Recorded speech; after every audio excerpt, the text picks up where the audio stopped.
1272 मझारी, जेठ बदी नौमी बुधवारी, नाल रसायन आरंभ, शारदा तूठी ब्रह्म कुमारी।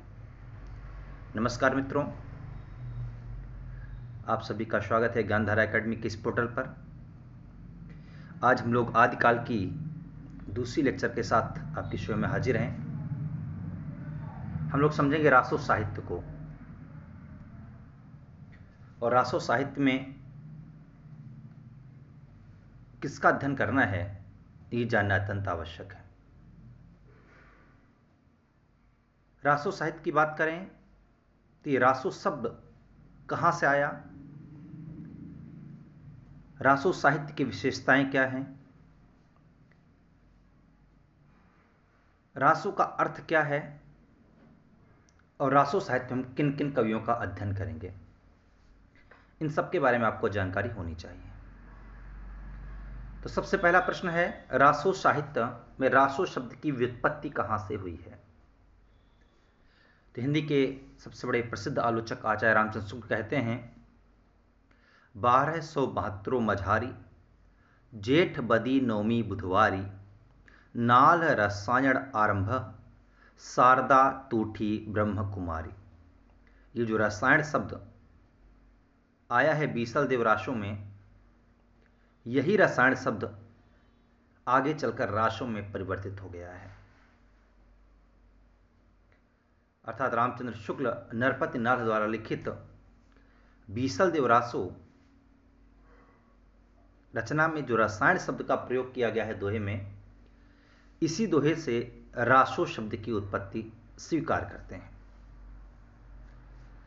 इस मत के अलावा अगर हम बात करें तो गारशा दाताशी जैसे विद्वान ने, जिनका अपना ग्रंथ था इस्तवार दा लितलेतर एंदोई ए हिंदुस्तानी,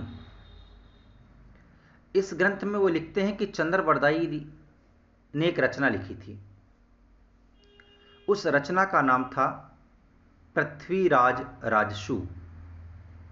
वो कहते हैं ये जो उन्होंने शब्द राजसु प्रयोग किया है, यही आगे चल के राजसु या राजसूय रासो शब्द की व्युत्पत्ति का आधार बना। तो ये मत है गारशा दाताशी का कि राजसूय शब्द से रासो साहित्य की या रासो शब्द की उत्पत्ति हुई है। ये मत किसका था? गारशा दाताशी का। अगर हम अगले मत की बात करें तो अगला मत है राजयश। राजयश शब्द से किस विद्वान ने रासो शब्द की उत्पत्ति स्वीकार की है? तो आपका जवाब होगा विंदेश्वरी पाठक और पंडित हरप्रसाद शास्त्री। विंदेश्वरी पाठक और पंडित हरप्रसाद शास्त्री। चूंकि हम लोग जानते हैं कि रासो साहित्य मूलतः चारण कवियों के द्वारा लिखा जाता है, क्योंकि इसमें राजाओं की बढ़ चढ़कर प्रशंसा की जाती है, और जो कवि होते थे वे अपने आश्रयदाता जिसके दरबार में रहा करते थे, उन राजाओं की प्रशंसा करते थे और उनके शौर्य व ऐश्वर्य का बहुत ही अतिशयोक्तिपूर्ण वर्णन किया करते थे। ये रासो साहित्य की मूल विशेषताओं में से एक है, और युद्ध और प्रेम का वर्णन रासो साहित्य में सर्वाधिक दिखाई देता है। यह भी रासो साहित्य की मूल विशेषता है। अगर हम रासो साहित्य की और विशेषताओं पर बात करें तो रासो साहित्य में डिंगल और पिंगल, राजस्थानी मिश्रित खड़ी बोली को हम बोलते हैं डिंगल, और ब्रज मिश्रित अपभ्रंश को हम बोलेंगे पिंगल। इन शैलियों का प्रयोग रासो साहित्य में दिखाई देता है। रासो साहित्य में जो प्रामाणिकता है वो नहीं मिलती है। कुछ रचनाएं प्रामाणिक तो कुछ अर्ध प्रामाणिक और कुछ अप्रामाणिक, इस स्तर पर रचनाएं मिलती हैं। अब हजारी प्रसाद द्विवेदी की हम बात करें तो हजारी प्रसाद द्विवेदी खुद कहते हैं कि जो रासो शब्द है, इसकी उत्पत्ति संस्कृत में एक शब्द आता है रासक। राशक, उस राशक से ही विकास करते हुए रासक से बना रासय, रासय से बना रासा और रासा से बना रासो। रासक, रासय, रासा, रासो। और जो पहला शब्द आया रासक, केवल इसी रासक शब्द से नरोत्तम स्वामी भी रासो साहित्य की या रासो शब्द की उत्पत्ति को स्वीकार करते हैं। तो रासक, रासय, रासा, रासो, ये हजारी प्रसाद द्विवेदी का मत है। इसी प्रकार हम बात करें रहस्य शब्द से उत्पत्ति मानने वालों की, तो कविराज श्यामल दास और काशी प्रसाद जायसवाल। कविराज श्यामल दास और काशी प्रसाद जायसवाल ने रहस्य शब्द से रासो शब्द की उत्पत्ति स्वीकार की है। ऐसी बात कहें नंद दुलारे वाजपेयी की, तो नंद दुलारे वाजपेयी रास शब्द से रासो शब्द की उत्पत्ति स्वीकार करते हैं। इसके अतिरिक्त रामस्वरूप चतुर्वेदी का मत बड़ा इंपॉर्टेंट है, जो राउस या रस से रासो शब्द की उत्पत्ति स्वीकार करते हैं। ऐसे ही दशरथ शर्मा और माता प्रसाद गुप्त भी राशक शब्द से ही, राशक शब्द वाले चार मिले, माता प्रसाद गुप्त, दशरथ शर्मा, हजारी प्रसाद द्विवेदी और इसके पहले हमने किसकी बात की, नरोत्तम स्वामी। ये चारों के चारों रासक वाले हैं, ठीक है। और पांचवा भी आपको रासक से मिलेगा, पर उसका क्रम अलग है। हम बात करें गणपत चंद्र गुप्त की, तो गणपत चंद्र गुप्त रासक, रास, रासा, रासु, रासो, इस क्रम को स्वीकार करते हैं। फिर सुनिए, रासक, रास, रासा, रासु, रासो। अभी आपको बता रहे थे, चूंकि रासो साहित्य में युद्ध और प्रेम, इन दो का ही वर्णन ज्यादा मिलता है। तो जहां युद्ध होगा वहां वीरस होगा, और जहां प्रेम होगा वहां श्रृंगार होगा। ये क्लियर सी बात है, ठीक है। हमने आपको एक बात बताई कि जो द्वारिका प्रसाद सक्सेना जी हैं, द्वारिका प्रसाद सक्सेना ने अब्दुल रहमान की एक रचना है संदेश राशक। इस संदेश राशक रचना को ही प्रमाण के रूप में प्रस्तुत किया था और रासक शब्द से रासो शब्द की उत्पत्ति को स्वीकार किया था। अब हमने आपको जितने मत दिए, इन मतों में हजारी प्रसाद द्विवेदी का मत निर्णायक मत माना जाता है, अर्थात सर्वमान्य मत है, अर्थात रासक शब्द से ही रासो शब्द की उत्पत्ति हुई है। जो हजारी प्रसाद द्विवेदी का मत था वही मत सर्वमान्य मत है। लेकिन परीक्षा में जब पूछते हैं, परीक्षा में तो सीधे सीधे पूछते हैं कि शुक्ल जी, जवाब होगा रसायन से, तासी राजसूय से, हरप्रसाद शास्त्री राजयस से, विंध्येश्वरी पाठक राजयस से, नरोत्तम स्वामी रासक से, कविराज श्यामल दास और काशी प्रसाद जायसवाल रहस्य से, नंद दुलारे वाजपेयी रास से, हजारी प्रसाद द्विवेदी रासक, रासय, रासा, रासो अर्थात रासक से, रामस्वरूप चतुर्वेदी राउस या रस से, दशरथ शर्मा और माता प्रसाद गुप्त रासक से, गणपत चंद्रगुप्त रासक, रास, रासा, रासु और रासो से। यहां तक सबको क्लियर हो गया होगा। अब हम लोग देखते हैं रासो साहित्य के जो प्रमुख ग्रंथ हैं उनके बारे में, जहां से प्रश्न बार बार बनते हैं। तो पहला महत्वपूर्ण ग्रंथ है खुमाड़ रासो। तो खुमाड़ रासो को लेकर बड़ा विवाद की स्थिति है। कई मत हैं, उनमें जो कुछ महत्वपूर्ण मत हैं हम उन पर बात करेंगे। खुमाड़ रासो के मत पर अगर हम बात करें तो शुक्ल जी कहते हैं किसका समय है 9वीं शताब्दी, लेकिन मोतीलाल मेनारिया इसका समय मानते हैं 17वीं शताब्दी। पर आप लोग याद करेंगे 9वीं शताब्दी, क्योंकि शुक्ल जी का मत ही ज्यादातर जगहों पर सर्वमान्य माना जाता है। शुक्ल जी का मत है 9वीं शताब्दी, मोतीलाल मेनारिया मानते हैं 17वीं शताब्दी। अब ये 17वीं शताब्दी क्यों मानते हैं, जरा इस पर एक बात गौर करते हैं। चूंकि हम क्या देखते हैं कि 17वीं शताब्दी के राजा थे उस समय चित्तौड़ के राज सिंह, और इस ग्रंथ में चित्तौड़ के शुरुआत से लेकर राजा राज सिंह तक के राजाओं का वर्णन मिलता है।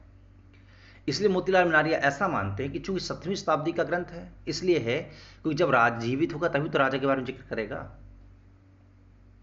तो मोतीलाल मेनारिया का मत भी काफी हद तक सही है, लेकिन चूंकि शुक्ल जी सर्वमान्य है, तो शुक्ल जी का जो मत है कि 9वीं शताब्दी, उसी को आप लोग दिमाग में बैठाएंगे परीक्षा के दृष्टिकोण से। और इसके लेखक थे दलपत विजय। अब लेखक को लेकर भी बड़ा विवाद की स्थिति है। जो शिव सिंह सेंगर हैं, जिनकी रचना है शिव सिंह सरोज, वो कहते हैं दलपत विजय की रचना, दलपत विजय ने इसकी रचना नहीं की। इसकी रचना की थी एक भाट कवि थे जिनका नाम ज्ञात नहीं है, भाट कवि थे, उसने की है। ये तो थी कुछ ऐसी बातें जो हमको पता होनी चाहिए। अब कुछ ऐसी बातें करते हैं जो सिर्फ परीक्षा के लिए इंपॉर्टेंट है। लगभग 5000 छंद इसमें है, और ये वीर रस की प्रधान रचना है। अगर कभी पूछ लेता है कि इस ग्रंथ का हस्तलिखित प्रमाण कहां उपलब्ध है, तो आप बता देंगे पूना संग्रहालय महाराष्ट्र में। अब इस ग्रंथ में किसका किसका वर्णन है, कई बार पूछा जाता है परीक्षाओं में। तो बगदाद का एक खलीफा हुआ है अलमामू, और चित्तौड़ के रावल खुमार।